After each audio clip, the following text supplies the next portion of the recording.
Check. Yo, what's going on, y'all? Let me get this stream. I just had mic issues. I was like, uh-oh. Another day. Another watch party. I'm booting the stream up a little early. Just so that you guys can get in here. As always, just like yesterday, we're going to be listening to the audio of the press conference live. I'll have some stills of the press conference. Of course, we'll have footage coming from our correspondents out at the event. But I did want to kick this live, get a little debate going on as we've seen the media workout as well as the grand arrivals. We're almost there. David Benavidez versus David Morrell. Oh, man. What up, JP? I'll be flying out to Vegas for this fight. I leave tomorrow morning from New York to Vegas. I got my tickets. I just can't wait. It's probably going to be the fight of the year. It could be. It's a high chance, man. This is a high-level fight.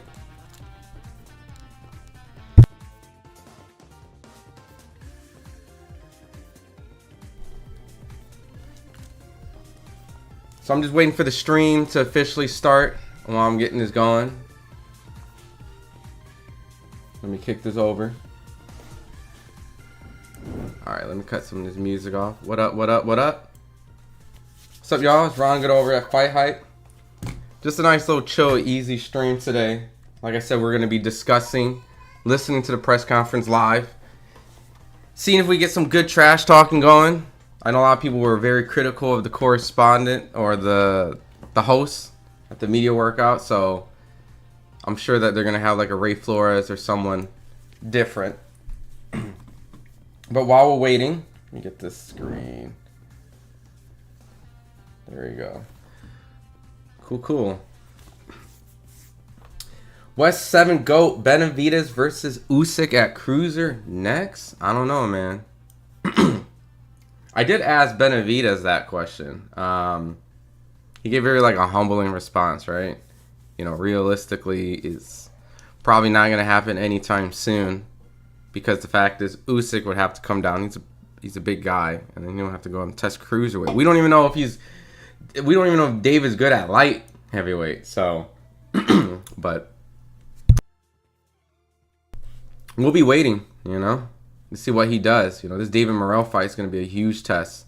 And, you know, I've been having mixed feelings leading up to this fight. Warlock Boxing, what's good? Yeah, I got some good stuff coming up on Saturday. So I'm going to actually have a very specific fighter who shared the ring with David Benavidez that will be kind of like my co-host for when I call the fight Saturday. And then I'm going to have a member of Stephen Fulton's camp for the co-main who's going to be also there to help call the Fulton fight against Brandon Figueroa. So it's just kind of like my way of bringing some live experts, right? Someone who shared the ring with a fighter.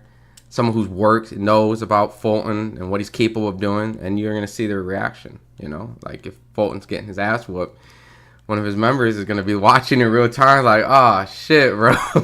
So, I'm working on some cool stuff, so definitely prepare if you guys aren't going to the fight or you guys have a big house party. You know, I know how that goes. But if you're just chilling, man, you need some good entertainment, we're going to have a live watch party on Saturday.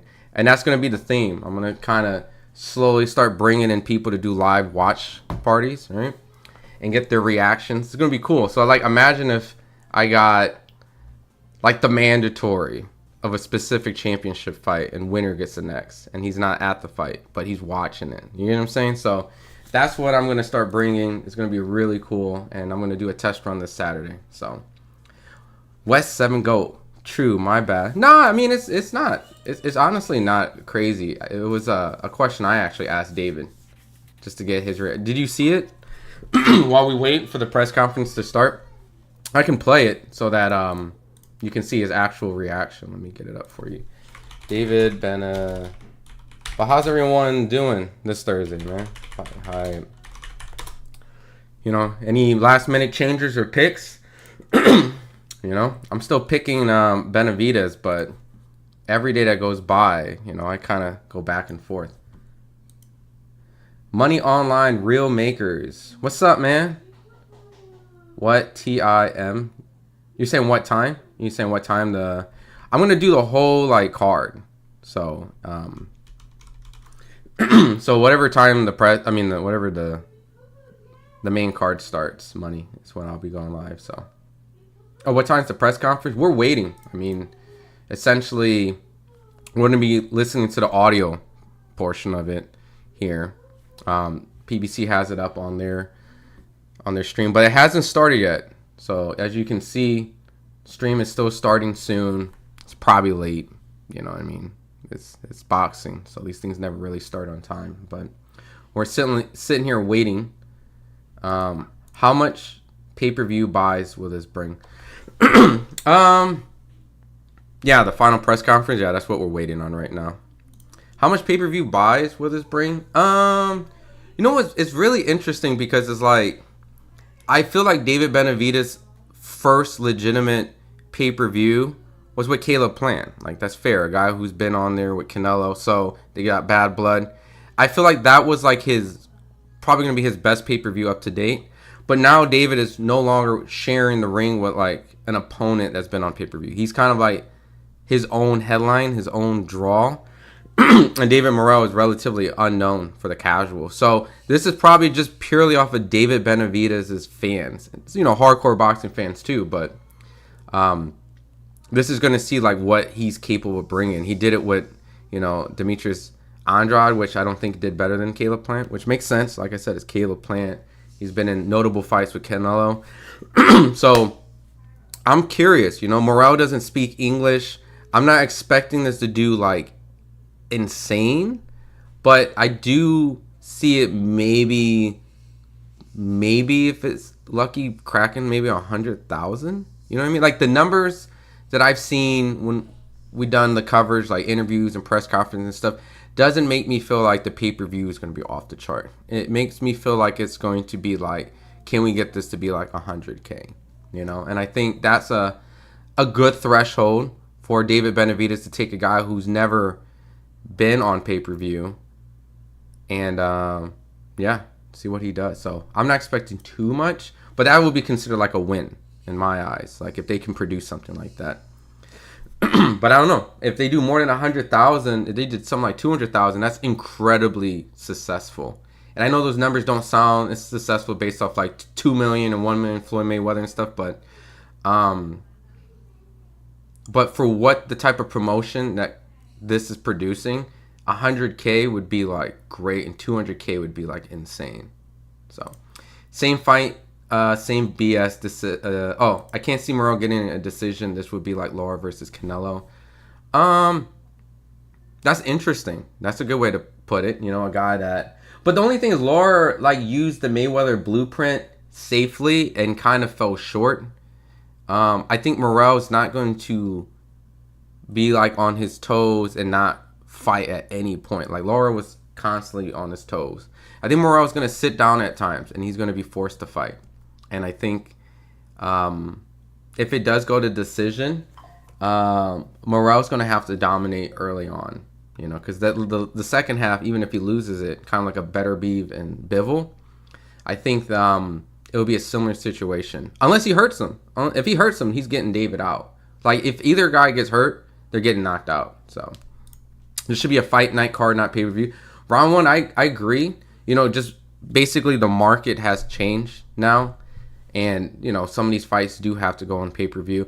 This definitely feels like, when I was growing up, probably like an HBO championship boxing, right?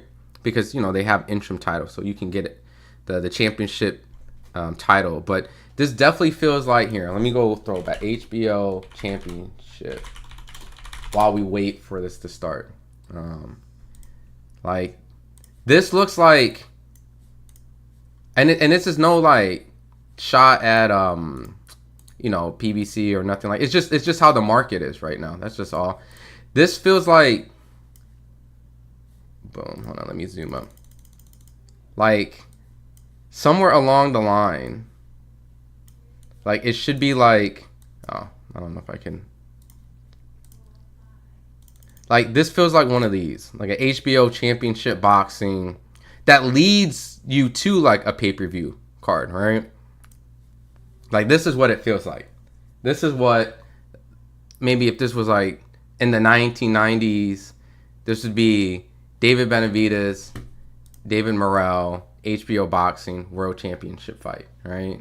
I think Boxing After Dark might be a somewhat of an insult because they have the titles, right? The interim titles. But if there was no titles on the line, then yes, it would definitely be Boxing After Dark. So, possibly drop him off. Oh, and plus, Brandon Figueroa and Cool Boys fighting for a championship fight. So it technically would have to be World Championship Boxing. But possibly drop him off. Same fight, BS decision. Morrell will reset David all night. Possibly drop him. You know, I've been hearing a lot of people saying that David Benavidez will get dropped in this fight. You know, and it's not strange. Ronald Gavil dropped him early in his career, very early. But it's not saying that he's untouchable. We've seen it. More, this is a big fight. I think it is a big fight. That's why I put like HBO Boxing World Championship. You know, I think, you know, for what the market was back then, would this been a pay-per-view? Probably be a HBO World Championship Boxing, you know. And the co-main would be great. The co-main fits it perfectly. But the market's changed. Fighters, you know, there's two ways for pay-per-view to work. One, there's a huge fight. Like, you have to pay the fighters. Like, and that's the only way that you can do it. Or the other way is that you want to test their what they bring. You kill what you eat kind of mentality. You know, some fighters deserve to pay and they can't afford to pay it. And some fighters, if that's the type of pay you want, then you have to bet on yourself. Kind of the other way. All right, we're not expecting a massive sell, but if you want to bet on yourself, you can get a comfortable lower pay-per-view, but you know, it's not going to be on the eyes of everybody like, you know, regular free TV. But this is a big fight amongst hardcores, you know, Dave. It's like, for us diehard fans that watch Boxing Religious every single day, this is what this type of fight is. But for casuals, I promise you, like, I could go in every store today and no one's going to really know this unless they're a boxing fan. So it's a big fight for us. Saying Morrell doesn't speak English is an insult in a way. He doesn't speak English well enough to attract casual American fans, I guess is what I'm coming off. You know, but his transition from being a non-speaking English to now is tremendous. All right, so so we definitely have a better host. All right. So I'm just going to have audio. I won't be able to play the video, but this is the best fight on paper that can be made. It's a great fight. This is an absolute great fight. Benavidez is going to catch him against the ropes with an overhand. 4-7 round. Yeah, it's going to be a really exciting fight. If Benavidez gets him on the ropes, you know, he has a great hook, you know. What's up, Khan? What's up? Good afternoon, my guy. This card's going to be hot coming this Saturday. I saw the media worker yesterday that face-off with Pitbull. Worst thing you could do is piss Pitbull off. I mean, I guess Ryo kind of pissed Pitbull off, but he didn't win. But we'll see. I don't really know too much about his opponent. So right now we're going to be listening to the audio of the undercard. So we're not getting David and Morrell right away. We're getting Pitbull, we're getting Brandon, we're getting Fulton, we're getting Ramos. So we're going to go sit through this first before we get to the actual good stuff. But let me put a poll up while I want to see what you guys think who's going to win. Start a QA. Who wins? Let me get this audio up a little bit. Is the press conference audio too low? Let me know. Opening up the action will be rising Mexican star in Jesus Mono Ramos Jr. as he goes up against the former unified champion Jason Rosario in a 10-round middleweight bout. Then the pay-per-view also features the very popular all-Mexican. So I just started a poll. I just wanted to see how you guys feel right now. What up, round one? What's up, brother? It's been a while, right? In a super lightweight duel. This is one of the best fights of the year. I agree. We'll see a rematch. And this one is for legacy. Round one. I know that we have our little chit chats, but I agree. This is a great fight. This is a best versus best kind of fight, you know. And belts or no belts, this is a fight that the diehards are going to be behind. Prime Video in the U.S., UK, and now Canada, regardless. The way also I see this fight is Morrell's going to use some of the tactics that Boo Boo used in the earlier rounds before round 4, and then use his aggression to back David. You know what's interesting? I haven't really seen too many people push Benavidez back. You know, to be a full dimensional fighter, you got to be able to fight, not just going forward, but got to be able to fight backwards. And if Morrell's can actually push Benavidez back, then we're going to see a whole nother side of him that we've never seen. And maybe that's probably the game plan, to push David Benavidez back, have him on his back foot, and maybe he's no longer the monster. So, what's up, bro? Yeah, yes it is, man. No debating with us today, man. We're on the same team, man. He's going to also have to use that southpaw jab to disrupt Benavidez. Absolutely. Disrupt his rhythm, reset him 1,000 times. So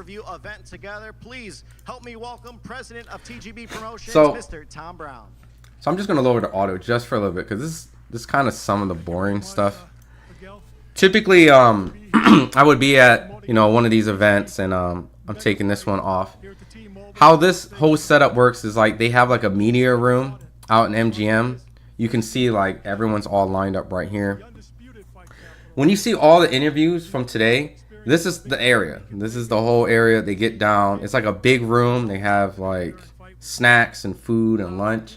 But fighters come in and out throughout this room, and you have to have like a certain media credential to get in.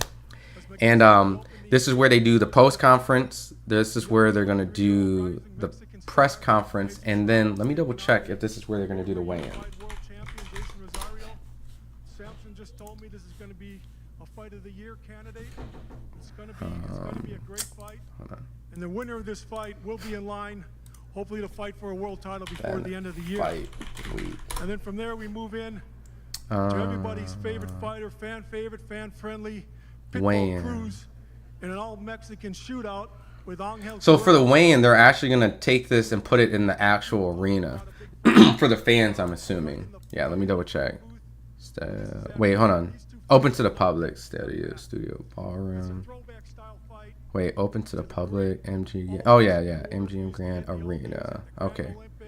So the weigh-in should be electric tomorrow. If they're gonna let the fans come in, they're gonna be able to see how many people's there, who's there to show support, and get some cheers. But I really wish these things were open to the public, because like, think about it. If you guys are flying all the way out to Vegas, you spent money, you know, you're there, you know, you're hanging out with your girl, your family, your boys, and all of a sudden you got David Benavidez and David Morrell talking shit in some sort of random ballroom hall aside. That's kind of whack, right? I think it would be better if these things were open to the public, and maybe you can give some of the fans an opportunity to ask a question or two to kind of hype up, you know, the fights. But you know, this is kind of the fight week process, you know. And I believe this will be another candidate for a fight of the year. So it's just a tremendous card. Looking forward to seeing everyone Saturday night. Thank you very much.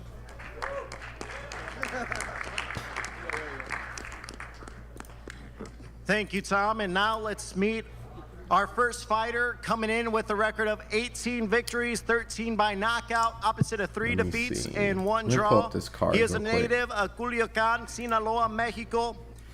Yeah, Ronnie knows the Benavidez was looking humanized with his debut with Gavalchik, and he the same pressure style he does at 168 won't work on 175. So what I said earlier could go into Morrell's side. Oh, for sure. Hey, what's up, guys? This is a fight where I feel like if Morrell hurts Benavidez, he gets it done. It's going to be a great fight, Mexico versus Cuba, and I expect nothing but the best for my opening. And well, thank you for this great opportunity, and you guys will see a baddest fight. Yeah. Thank you. Yeah, we'll see, man. You know, I think Morrell has all the attributes to beat Benavidez, but you know, we have to wait on his professional experience because his amateur experience definitely merits that. 6 victories, all 6 wins by knockout. He's originally from Camagüey, Cuba, and now fighting out of Miami. He returns to the ring in 2025 after fighting 4 times last year. He is extremely impressive, looking to take over the middleweight division. Here is Yoenli Feliciano Hernandez. All right, so this is the first fight that they're advertising. Cormel is going to be on the card, John Easter, Daniel Blancos, but Yoenli Hernandez is second time I'm here in Vegas. I'm very excited. Yo, what up, Young Poppy? What's up, dog? Thanks for jumping in. We're just listening just at this press conference. All right, now we go We're at the start of the it. second fight on those prelims. This man is 22 victories, 8 No, wins, round one. opposite of 1 defeat, and Yeah, 1 draw. it's we're just doing audio right now. We have correspondent footage.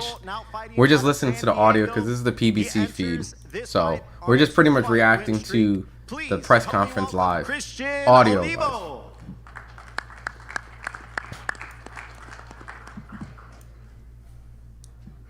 ¿Qué tal? Muy buen día. Me siento muy honrado de estar presente en esta función de tanta calidad y todas las peleas y todo mi entrenamiento va a rendir frutos. Yeah, every once in a while we'll get a feed, so we'll get permission to do a feed, and then that's when we'll do it. They're wishy-washy with it at times. So. Thank you for having me here. I'm stoked to be in such a stacked, high-quality card, and I have prepared really hard, trained as well. Morrell as also has the underrated fans lead a right dignified uppercut fight body worthy combo, of which Las I can Vegas. see him using it. He has a great uppercut. Right. Thank David's you, backed on the Christian. Now ropes let's with the go to high his guard opponent, defense, who but it'll is be hard to have to undefeated, push David 14 back first. victories, 11 by knockout. It's going to be for sure hard. And David's going to fight you. I don't think he's just going to just fall back. Argentina, please help me welcome Mirko Cuello.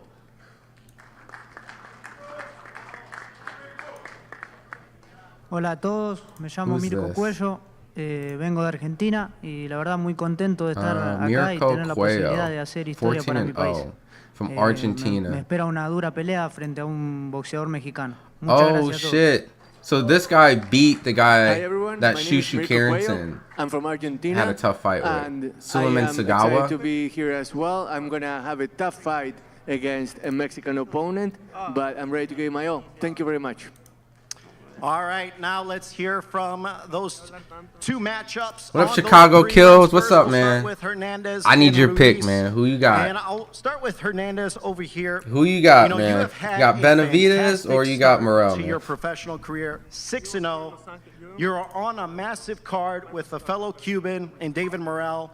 What is it like for you to be on a stage like this for your career? Tu marca 6-0, impecable. Estás en una cartelera enorme con shit. un compatriota como David Morrell encabezándola. ¿Qué significa para vos estar en esta pelea? ¿Cómo te sentís? Me siento bastante orgulloso de estar aquí una vez más en una de las segundas carteleras más grandes del año, porque ya estuve aquí anteriormente en la cartelera de Saúl Canelo y para mí es muy You buena already know, oportunidad Benavidez de the representar monster. y estar aquí apoyando a un gran compañero y estar en la misma cartelera. How you got it? By también. KO, stoppage? I'm Do you think honored it's going to be in competitive? such a great card once again. I had the opportunity to be in the Canelo card previously, and this is a huge card as well. And I'm very proud to also be representing a compatriot like Morrell and to be representing Cuba the way I am. I don't take that for granted. Now we'll turn things over to you, Round 9 Ruiz. TKO. Nobody's been able to figure Everyone out says a late Hernandez's stoppage by short Benavidez. stint as a professional. What do you have to deliver his first defeat? What up, 919 Haiti? Just showing love from NC. I appreciate it, man.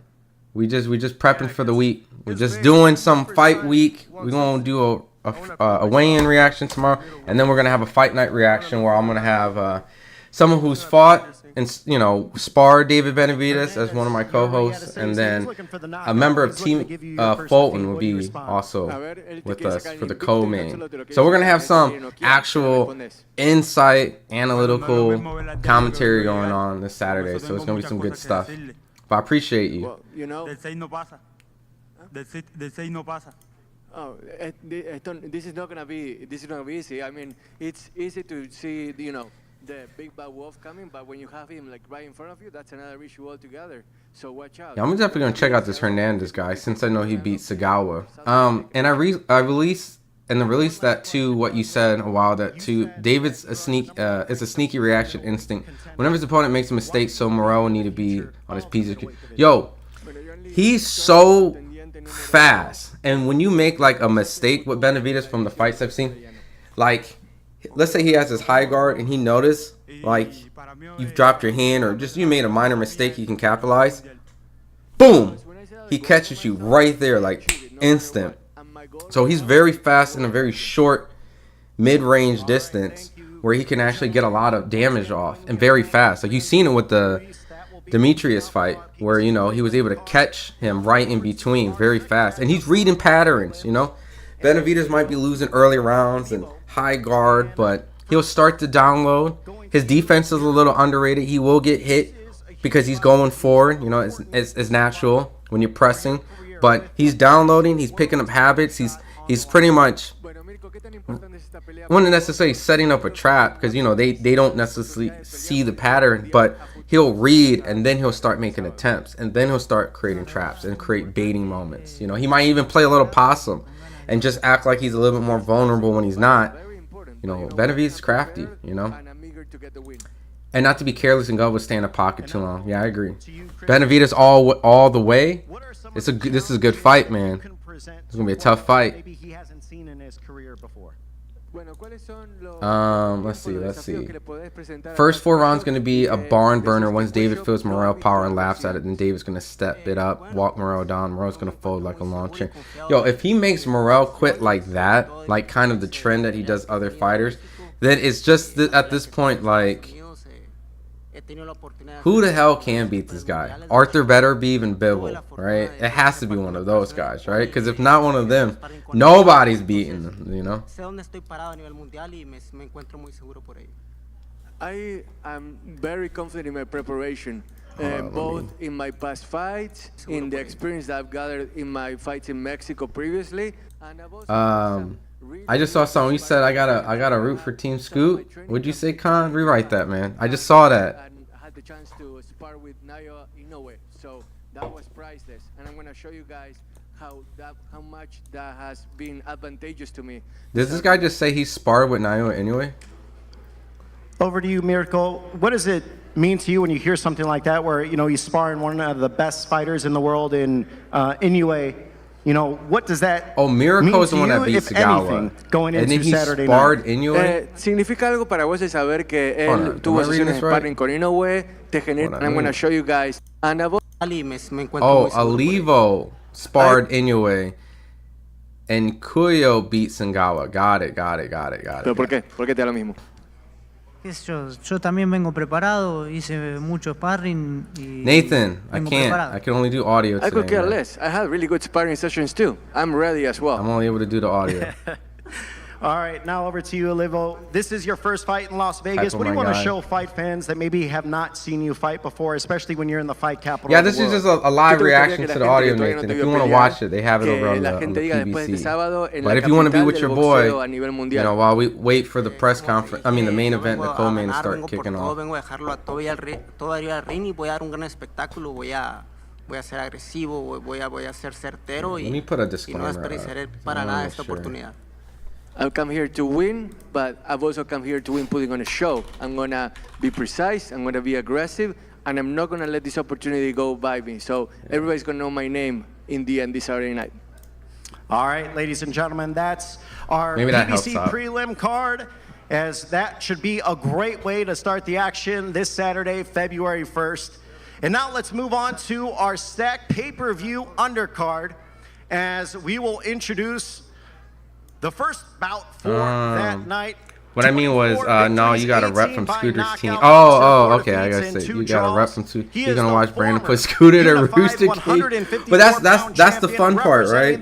I think This year, I'm going to have a lot of people live big-time names doing throughout his career, live reactions, including and stuff like a 2020 that, knockout where upset of it should Julian be J. Rock exciting, Williams to right? capture You should want to see a 2 member, world titles. like He's most someone from their recently fought to a team, draw watch against the and former celebrate unified happy in real champion, time, Jarrett or Hurd. actually be like, Please fuck, welcome man, he's Jason getting his Banana ass beat, right? Rosario. I think that would be fun. I think that would be great.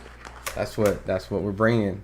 So, and he'll give you little insights. You know, even not obviously explain the secrets, but maybe he can answer some questions. You know, while you guys are kind of curious, like, hey, you know, why is he not getting tired? And he can tell you, like, we did this crunching exercise, we did this exercise outside. So, I think this would be a fun way to interact. You know what I mean? Especially if you don't have you don't want to buy the pay-per-view. Súper emocionado por estar aquí, verdaderamente veo a mi alrededor toda esta persona y hace un año atrás no pensaba que iba a estar aquí hoy. Dios es bueno, Dios es maravilloso. Jason Rosario, the banana man. I don't know how much more he has left. Guerra el sábado, Dios mediante. You know, he's fighting a hard-hitting puncher. Good afternoon, everybody. Ramos. First of all, thank God more than anything. I would also like to thank my promoter and PBC for making this opportunity Benavidez happen. gets a lot of And passes I'm so for his happy, flaws I'm so that other motivated. boxers never get. Look at all these people around me. I mean, there's probably favoritism. And, I agree. You know, I mean, I think there is some sort of allure that everyone's like polishing the David Benavidez shoes and so thank you so much. And on his, you know what, but he makes it exciting. He gets the job done, and he does fight, you know, at a pace that does seem very tough to deal with. So, you know, he is considered many people's eyes not as quick-witted with his feet, flat-footed in many people's eyes. You know, he's not the most defensively sound guy known at times. But he always delivers, you know, a tough fight. His chin is strong. You know, he's fast. He's a great offensive counterpuncher. You know, and I'm pretty sure any fighter out there probably doesn't want to actually want to fight this dude willingly for fun. You know, unless you're David Morrell, and that's what we'll see. I'm excited to be here. I'm excited to be back to get in the ring. It's been a while now, so. I'm excited to do it all again. I'm curious about Jesus Ramos, because Jesus Ramos, he had that very, in some people's eyes, a controversial loss. Ramos against Lubin, right? Some people thought Lubin won, some people thought Ramos won. Thank you guys. You know, it's not a terrible loss, but and now we go down to our next bout on that pay-per-view undercard. Introducing a man with 22 victories, 17 by knockout. Oh, shit. I definitely just cut that shit off. Give me a sec. Here is Angel Fierro.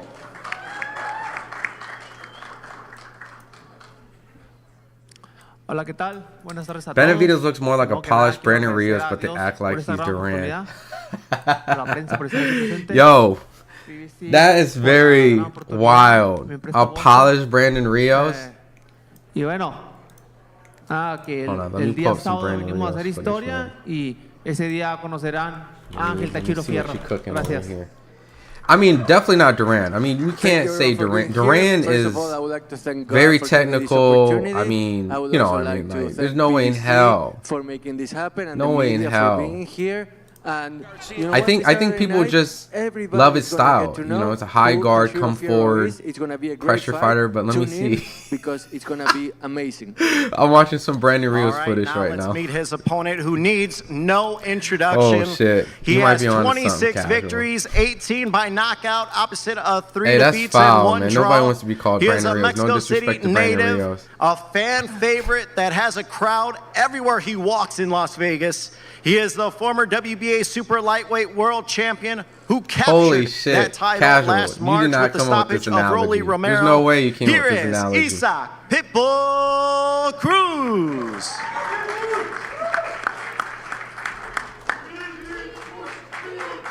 Oh no. Hola, do I see it? Can I not unsee it?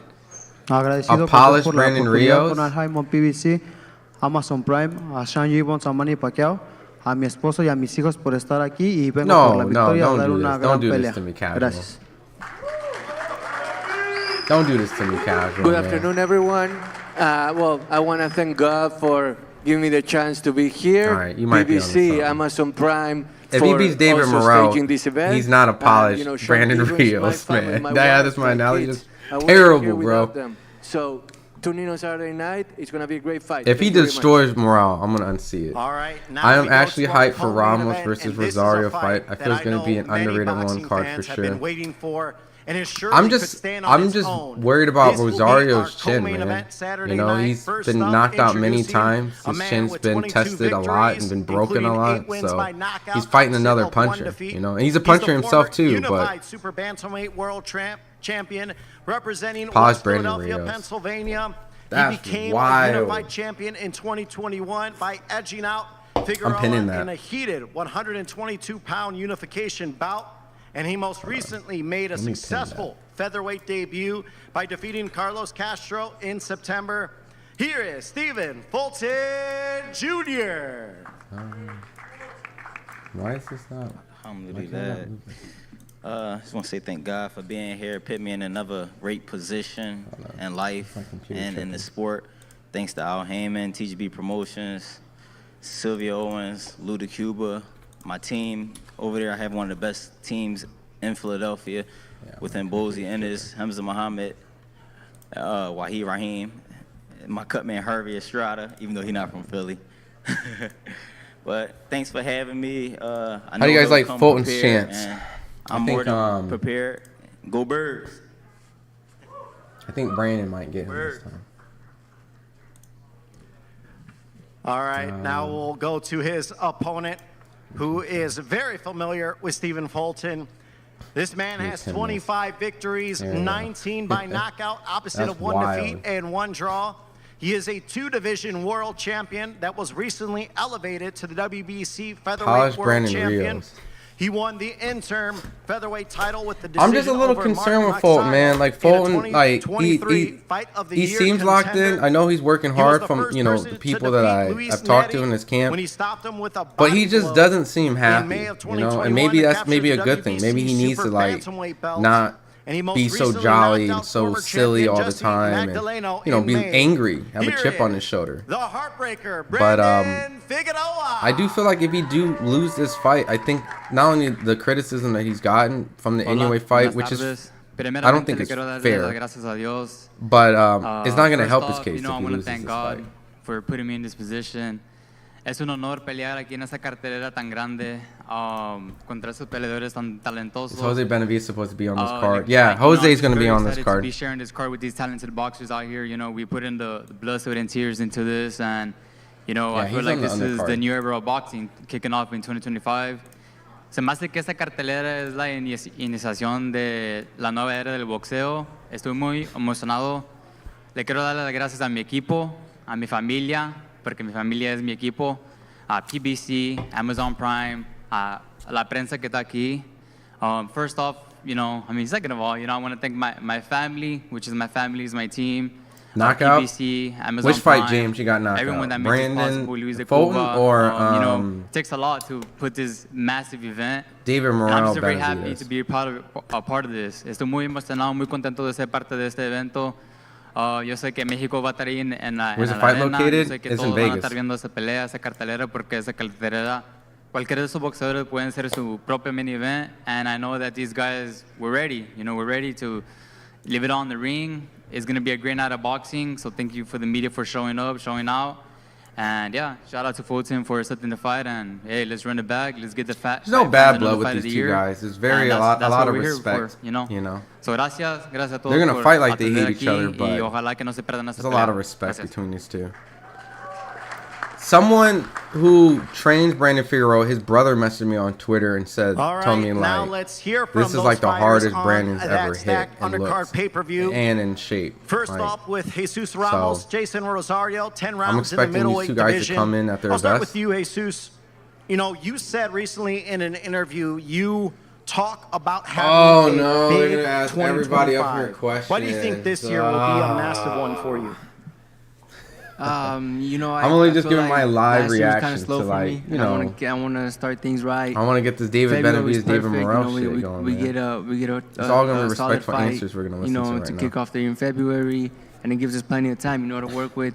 My division is also stacked. We have a lot of talent at 154, and there's big fights to be made at that weight.